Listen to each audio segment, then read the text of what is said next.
Ladies and gentlemen, thank you so much for joining me. I have another exciting interview. This is Matthew. Matthew, thanks for joining us today. Hola. Hi. Now, Matthew, tell us, where are you from?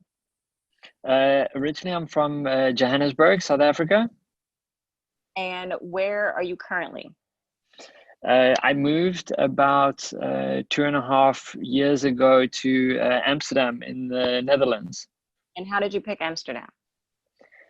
Well, yeah, it was, I was, for quite a while in my career, I was thinking, about living in a new city and wanting to see a bit more of the world and gain some international work experience. So I started sending out my CV. I had like a short list of cities that I liked, and I was applying in New York and in London, and I even considered Dubai at one point.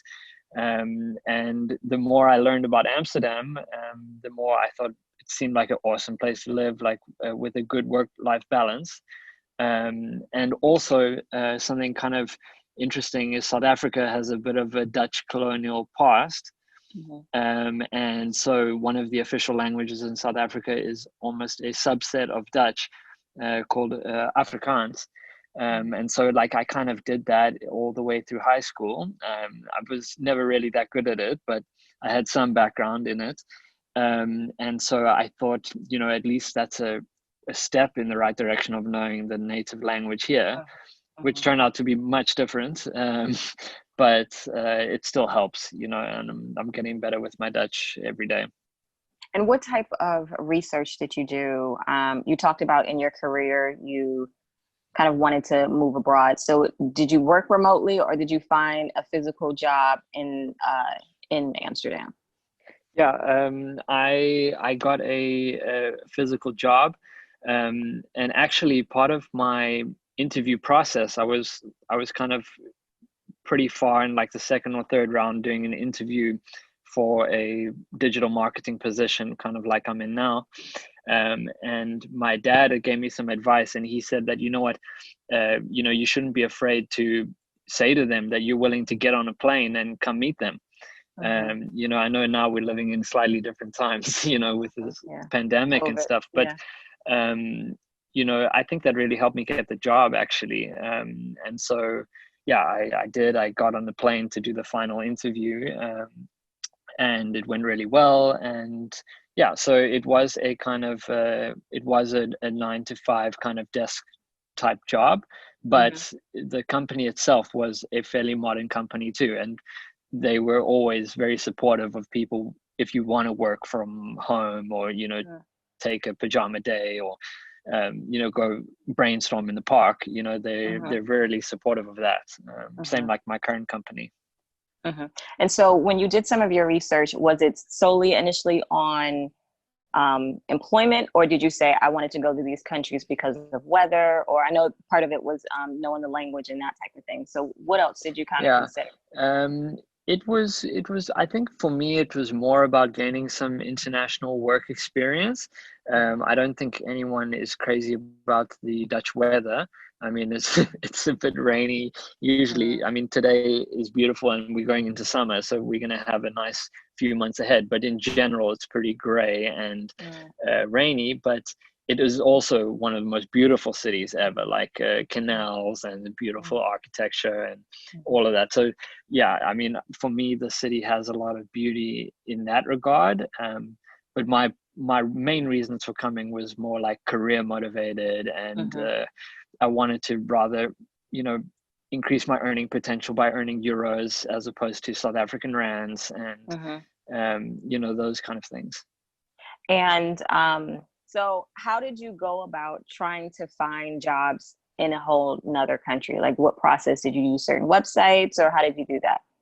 Yeah, I wouldn't say that it was easy. I think it did take a good few months, but I think that everything happens in its right time, for you. But yeah, I was in contact with a couple of specialist recruiters who I met online. Like there were some specialist guys in the UK who were, feeding me a lot of opportunities in Europe. And there was another recruiter guy who specialized in UAE, and another American recruiter who I was also speaking to for a while. But I don't know. I think I was always more drawn to Europe, so I Mm-hmm. was pursuing those opportunities extra hard. But I think I was using LinkedIn Job Search. I Mm-hmm. think one of the tricks that I think helped me a lot was I would set up the alerts for specific titles that I was interested in, Mm-hmm. and then the cities related to those titles. And then every week they kind of have an automatic feature where they will feed you a kind of almost a personalized list of new opportunities. Mm-hmm. Mm-hmm. So I was kind of pursuing it quite aggressively that way. And did you find your job from the job recruiters or from LinkedIn? Funnily enough, it turned out to be from LinkedIn and just direct Really? to the company. Okay. Yeah. Okay. Okay. That's a really good um, tip, though. yeah, that's what I mean in that, sometimes if it's just a good fit, it just happens. Mhm. But I think that the recruiters definitely do have the inside scoop a lot of the time, which helps. And I think if I was ever job hunting again, I would probably start with the recruiters again. Okay. And how did you go about finding the recruiters that you were working with? Did you just Google Um, them? yeah, I think I met them actually from some of them found me actually because some of them were like headhunters. Mm-hmm. And a lot of them would contact me through LinkedIn with offers. And then if I felt, because some of them are really vultures who will put you anywhere. Mm-hmm. But if I felt that I had a good connection and I felt that they were really kind of offering me really nice positions, then I would try and pursue the relationship with them and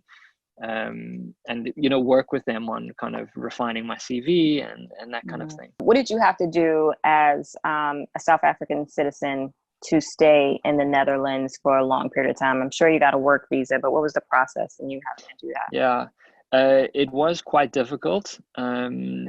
There Okay. was quite a lot of paperwork involved. I think like I had to have a unabridged birth certificate, and then Gosh. I had to get that apostilled by the High Court of South Africa, and then I also had to get like some police clearance certificates and Yeah, we do that. Yeah. a few other things. But yeah, basically it was a process of then getting sponsored by the company who kind of gives you a sponsorship visa as they call it here, kennismigrant, which is like a knowledge worker or a skilled worker. Mm-hmm. And yeah, and then usually that is tied directly to your employment contract. So however long your employment contract lasts, that's how long you would be sponsored for. Although if you do lose your employment suddenly, because I was actually retrenched towards the end of last year from my first job, and I had to find another job, Okay. which was pretty scary. I can Um, imagine. yeah, yeah, exactly. So you basically would have a sponsorship visa, and that's currently the status I'm on now. And they would either offer you like a contract or a permanent position. And so when you say you lost your first job that brought you there and then you had to find a new one and that was completely scary, how did you even go about looking for a new job in a country you didn't know that well? Yeah, I think yeah, again, it was the same thing of kind of resetting up my alerts again, Okay. refining my CV completely, getting my portfolio in order with all my latest work and latest projects. Um, and also, again, tapping into my network of people I knew, Mhm. and luckily, I did have some good contacts, like a guy who I used to work with at South Africa. He is now the CEO of Belgium, Mhm. which this office that I'm currently in Amsterdam actually falls still under his jurisdiction. So Yeah. when I messaged, he actually tried to hire me for the Belgian office um, uh, already last year when I was still at my first job, and I said no, sorry, I'm still loyal to this first company who brought me over. But then anyway, after they decided to retrench me, then I called him up and I was like, well, okay, I'm ready now. I didn't explain to him the whole story. I just said to Yeah. him that, if you still want me, I'm ready to go. Yeah. Then he said, yeah, he'll check in. And then I had to come and do some interviews to meet the regional bosses here, and that went well. And yeah, it all worked out. It all worked out for the best. Awesome. And so, how do you think moving abroad has changed your perspective on life? Comparing, life in South Africa, which also has its benefits, but it's also such a crazy place, and so dangerous, and whereas here, life is just so much more peaceful, and it's really given me a good sense of kind of, how life should be, as opposed to not kind of living in stress, as a lot of people do in South Africa. I mean, it's my hometown. I mean, I will always love it, and it has its unique charms.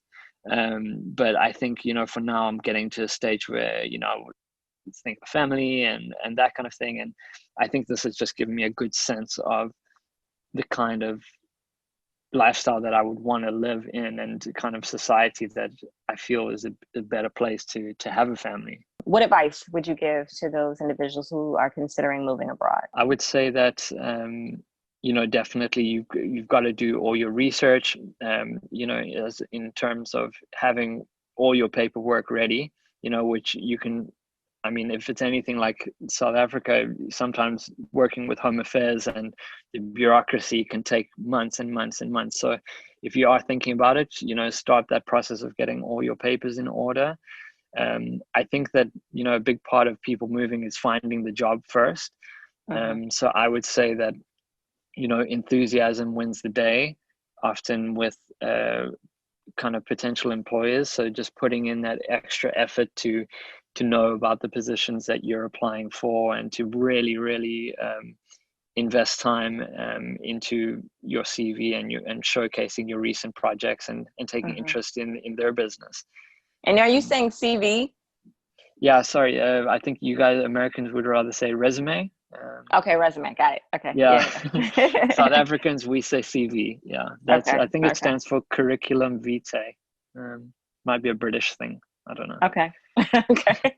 And also, yeah, don't give up. It takes time. Like, I think I got like so many no's and so many failed interviews. And it can be depressing. But yeah, I didn't give up. And the right thing happens eventually. Thank you so much for joining us. And Matthew, I want to thank my guests, gave some really great tips, and just want to thank you for joining us. All right. Yeah. Thanks for inviting me onto the show, and love your work, and keep on shining. Yeah. Till next time, guys. Thanks. Bye.